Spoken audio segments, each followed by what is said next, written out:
Charivari chez les petites poules. Christian Jolibois, Christian Heinrich.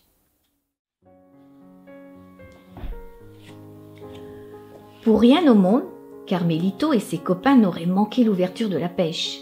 Mais hélas, ils n'ont pas encore pris le moindre petit goujon. Au bout de leur hameçon, les asticots s'ennuient et passent le temps en faisant des ronds dans l'eau. Ça ne mord pas, s'impatientent les petites poules. Sur la berge, les jeunes poussins mènent un joyeux tapage. « Silence, les marmots !» chuchotent les pêcheurs. « Vous faites fuir les poissons !»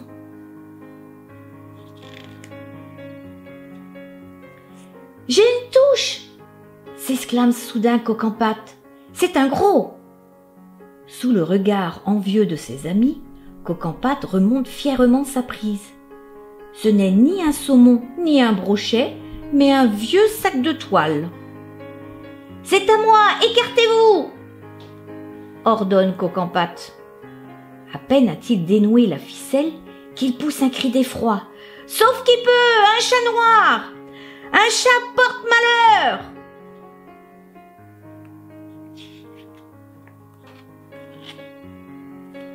La petite Carmen s'approche du rescapé. « Tu l'as échappé belle, mon chaton. Quelle drôle d'idée d'apprendre à nager dans un sac !» Son frère Carmelito n'est pas très rassuré. « Ne touche pas à ce matou, Carmen. On dit que les chats noirs sont maléfiques. » « Comment un garçon si intelligent que toi peut-il croire à ces sornettes ?» se moque sa sœur. Carmelito, tout penaud, entreprend de frictionner le pauvre animal afin de le sécher et de le réchauffer. « Comment t'appelles-tu » lui demande-t-il. Le petit félin répond qu'il n'a pas encore de nom. « Eh bien, je propose qu'on t'appelle Chamouillé » dit Carmen en le serrant très fort contre elle.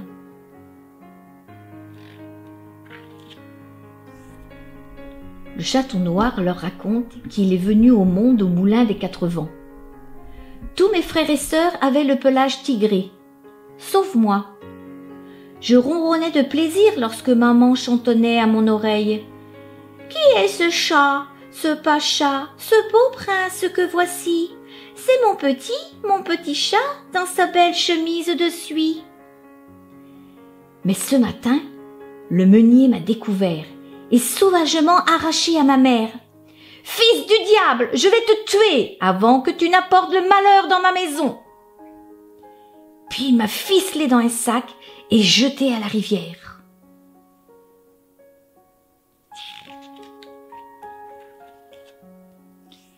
Le retour de Carmen et de Carmelito est salué par des cris horrifiés. « Quel charivari ! Nom d'une coquille, regardez, il ramène ce maudit chat noir! Enfer et crotte de poule !» Les chats noirs, c'est comme le chiffre 13, ça porte malheur. Malédiction, les pires calamités vont s'abattre sur nous. Eh ben en plus, bois, je suis allergique aux poils de chat, proteste Coqueluche. En apprenant sa terrible histoire, les parents de Carmen et de Carmelito proposent aussitôt de recueillir Chamouillé. « Petit, » dit Carmela, très émue, « je cours te préparer un bon lait de poule. »« Suis-moi, fiston, » lance Piticoque, « on va t'installer dans le nid d'amis. »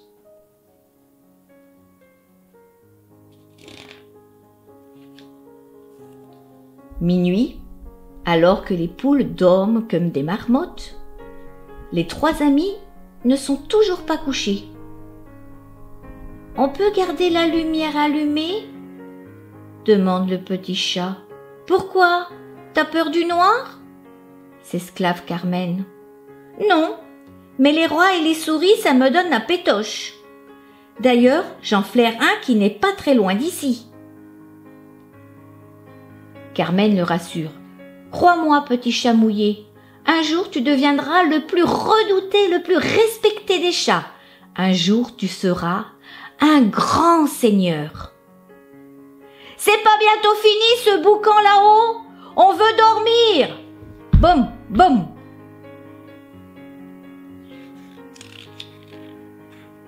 À l'aube, on apprend qu'un drame épouvantable s'est produit dans la nuit. « Au voleur, à l'assassin, au meurtrier! Justice, juste ciel, on a volé nos œufs !» Pour les petites poules, le responsable de ce malheur est tout trouvé. C'est sa faute! Vagabond, chasse en maison, lui crie méchamment Cul de Poule. Tu n'as rien à faire au poulailler, tu n'es qu'un chat-nu-pied. La jeune volaille se déchaîne. Va-t'en, chat-nu-pied, hors d'ici, maudit chat noir.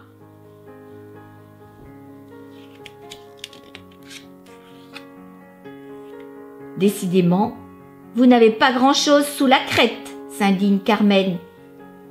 Tout ça, c'est de la superstition. Ma sœur a raison, c'est comme elle dit. Arrêtez, se met à hurler Coq-en-Pâte. Ne faites pas ça, pauvre fou. Passer sous une échelle, ça aussi, ça porte malheur. Quelques jours plus tard, les feuilles commencent à tomber. Les petites poules n'ont jamais vu ça. Et elles se mettent à trembler. Au secours, au secours, les arbres se transforment en squelettes.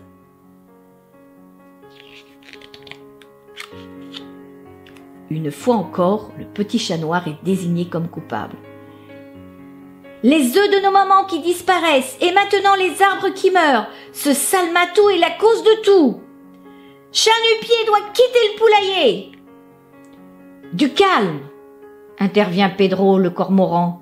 Sachez que, en automne, il est naturel que les feuilles tombent. Par contre, ce qui est vrai, c'est que les nuits de pleine lune, les chats noirs accompagnent les sorcières au sabbat, à califourchon sur un balai. Quelle andouille, soupire Carmen.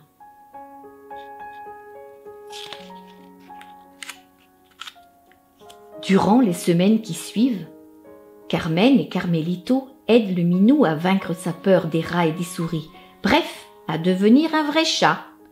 Peine perdue. Et puis un jour enfin, « Hé, réveille-toi, chat mouillé, nous avons de la visite !» fait Carmelito. « Hé, conclut le matou d'un air chafouin, « il faut toujours se méfier du chat qui dort. »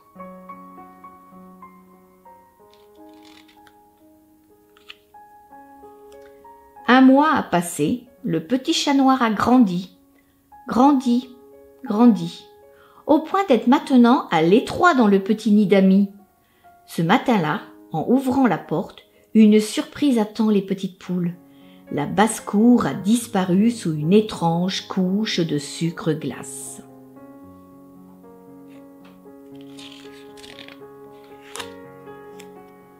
Le premier moment de stupeur passé, elle découvre bien vite les joies de la neige, glissade, chute, cabriole, gadin et derrière mouillé. « Écartez-vous, chaud devant, roule ma poule !» On pourrait croire à la paix retrouvée au poulailler. Mais la fête est tout d'un coup interrompue par les cris horrifiés de Mollet de Coq. « Venez voir, c'est affreux! L'eau de la rivière est devenue dure comme la pierre. Comment allons-nous boire? Malédiction! » Une nouvelle fois, ce maudit chat noir a attiré le malheur, s'écrie Coq-en-Pâte. « Maintenant ça suffit, qu'on le chasse d'ici !» Courageusement, Carmen et Carmelito s'apprêtent à prendre la défense de leur ami. « C'est inutile, annonce Chamouillé très calme. Je viens vous faire mes adieux. » Le chat noir a décidé que le temps est venu pour lui de partir à la découverte du vaste monde. « Mon grand, déclare Piticoque, tu es le plus fameux chasseur de souris que je connaisse, tu vas nous manquer. » Les quatre amis sont inconsolables. « Sniff, fait Carmen. Mais j'ai un bélino. Bouh, sanglote Carmelito. Allons, allons, dit Chamouillé. Est-ce que je pleure, moi?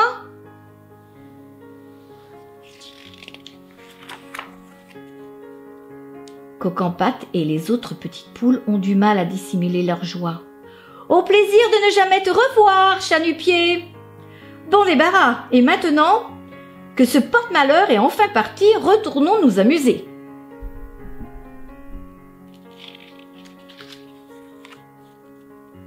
Un matin, alors que tout le monde dort encore, 3 sinistres silhouettes se dirigent à pas feutrés vers le poulailler. C'est le féroce Rattila et sa bande, des maraudeurs sanguinaires, des pillards de la pire espèce. « Sentez-moi ça, ce fumet, les gars !» dit Rattila. « Il y a dans ce garde à manger plus d'œufs que nous ne pourrons en gober. Allons-y !»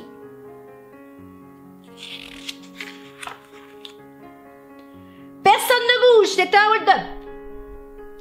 Surpris dans son sommeil, Piticoque ne peut voler au secours des pauvres poulettes terrorisées. La sauvagerie n'épargne pas les petits qui croient leur dernière heure venue. « Papa, maman !» Pas un cri, les mômes. Le premier qui ouvre le bec, je le saigne. Les mamans poules assistent impuissantes au vol de leurs biens, le plus précieux. T'as de beaux œufs, tu sais.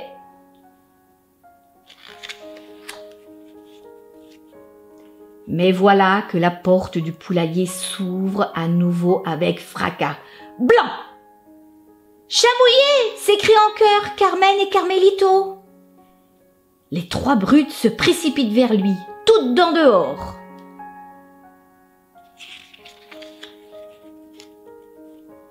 Chamouillé, sans trembler, bondit et élimine un premier adversaire, qui en perd son chapeau. Coiffé de sa prise de guerre, le chat met illico le 2e hors d'état de nuire.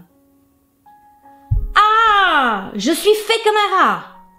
Rattila, sentant que l'affaire tourne mal, abandonne ses complices pour protéger sa fuite. Ce grand lâche s'empare d'un jeune otage. Tandis que le chat noir passe autour de la taille son 2e trophée, les poules applaudissent et félicitent chaleureusement leur sauveur. « Mon héros !» laisse échapper Carmen d'une voix pleine d'admiration.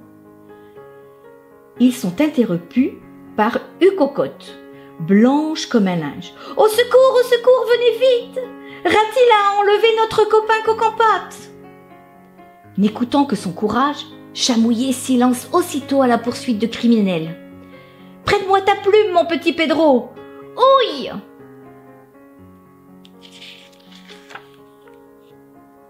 Carmen et Carmelito, suivis de Bellino, courent aussi vite que le permettent leurs petites pattes. Ils tremblent à l'idée qu'on fasse du mal à leur gros copain. Alors qu'ils s'apprêtent à pénétrer dans la forêt, « Que j'ai eu peur, les amis! C'est le chat noir qui m'a délivré. Il a mis une de ses ratatouilles à mon ravisseur. Venez voir !» Eh, on dirait que Rattila a cessé de nuire, glousse Carmelito. « Ce monstre a voulu me manger, raconte Coq-en-pâte. Encore tout bouleversé. Je vais me faire un sandwich au poulet, qu'il disait. Ben, où est passé mon chat, s'inquiète Carmen. Et soudain, Chamouillé! S'écrie la poulette. Hé! Que dites-vous de cette tenue, les amis? Maintenant, je dois filer. Mon nouveau maître m'attend. Adieu! Tu sais, je regrette de t'avoir traité de chat nu-pied. C'était méchant, lui lance Coq-en-pâte reconnaissant. Désormais et pour toujours, on t'appellera le chat botté. Quelque temps plus tard, par une belle et chaude journée d'été, « Une voiture se dirige vers nous, au grand galop !» s'écrie Carmelito. « Chat botté ! Waouh !» s'extasie Carmen. « Tu roules carrosse ? Alors, ce que j'avais prédit est arrivé ? Tu es devenu un grand seigneur ?» « Mes amis, » annonce le chat botté en ronronnant de bonheur, « j'ai une surprise. Permettez-moi de vous présenter mes 13 enfants. Youpi !